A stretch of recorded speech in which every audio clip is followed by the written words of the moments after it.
The key to a good interview is good preparation.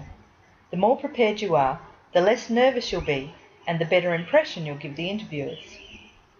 Research the industry or sector and the company or organisation and the particular job thoroughly. A Google search will usually do it, especially for larger companies. Remember that your employer may have also researched you, so never put anything on your Facebook page, for example, that might give a bad impression.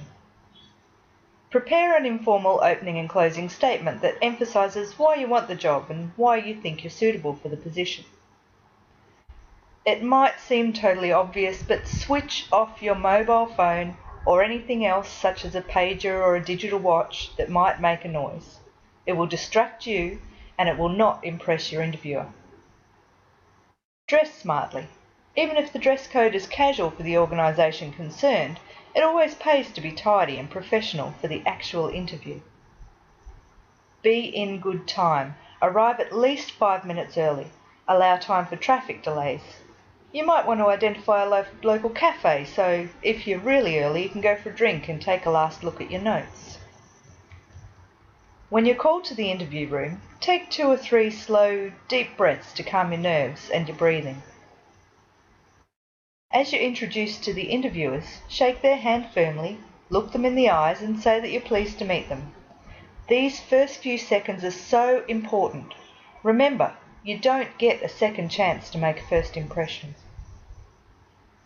Answer the questions in a confident, firm voice. Don't mumble or rush or be too hesitant. Answers should not be one word or one sentence, but equally should not go on too long.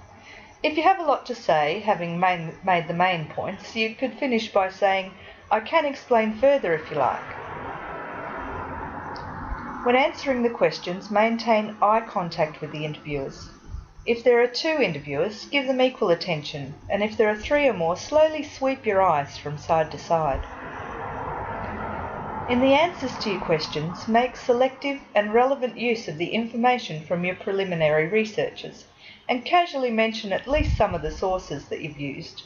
For example, "I was interested to see in your annual report," or "I noticed on your website," or "I was reading an article recently that said."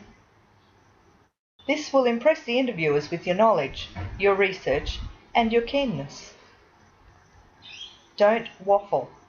If you don't know, just say so. Never, ever lie. Think of actual experiences that illustrate the qualities you'd bring to the job.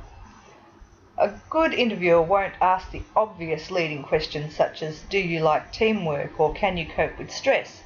A clever interviewer will instead ask, "Can you give me an example of how you've worked in a team and tell me how you interacted with the other team members?" Or, "Can you tell me a time when you were under particular stress and explain to me how you handled it?" Almost certainly, the opening question will be a general one along the lines of, "Will you tell us why you applied for this job, why you want this job, or why you would think you would suit this job?"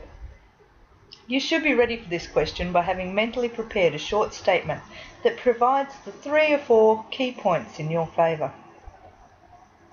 Most of the questions you'll be asked can be anticipated, so in advance of the interview, think about the likely questions.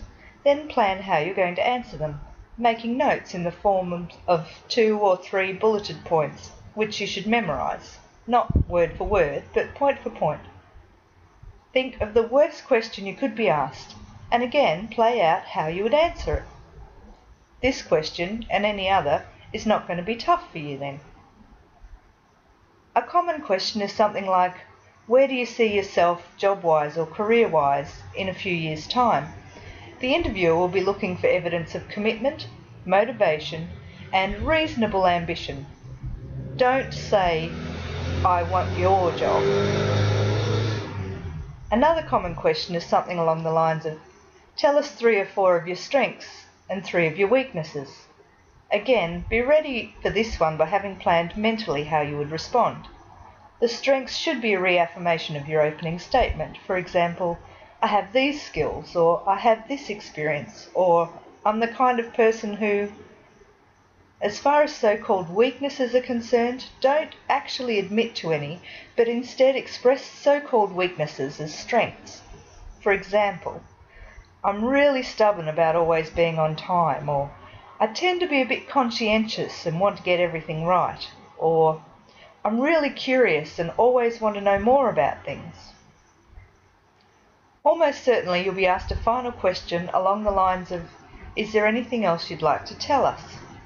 Again, you should be ready for this question by having mentally prepared a short statement that reaffirms the content of your opening statement, deals with any difficulties that might have come up in the interview, and concludes by emphasising how much you would like to get the job and how keen you would be if you were successful. If you can't answer a question to your satisfaction, come back to it in your closing statement if you remember and you've thought of a better answer. Otherwise, don't be afraid to phone up afterwards and say something like, I'm not sure that I explained myself too well in the interview. What I really wanted to say was, you'll lose nothing by this. In fact, it will show keenness and remind them of you. At the end of the interview, you may be asked, are there any questions you'd like to ask about the company or the organisation or the job? Once again, be ready for this and have 1 or 2 good questions ready. As far as the company or organisation is concerned, ask a question that shows interest in the future prospects. For example, what are the growth opportunities for this company? Or, do you think there'll be a new market for the company? Or, what are the key strategic objectives for the organisation in the next couple of years? As far as the job is concerned, again ask questions that show keenness and interest in the future, like, what are the training opportunities in this job? Or, how is the job likely to develop in the next year or 2? Or, what chances are there for promotion in this post? Above all, show some enthusiasm and keenness for the job. However calculated the questions and however sophisticated the making of the answers, most interviewers eventually make their final decision based on the overall impression, and nothing makes a better impression than a positive manner.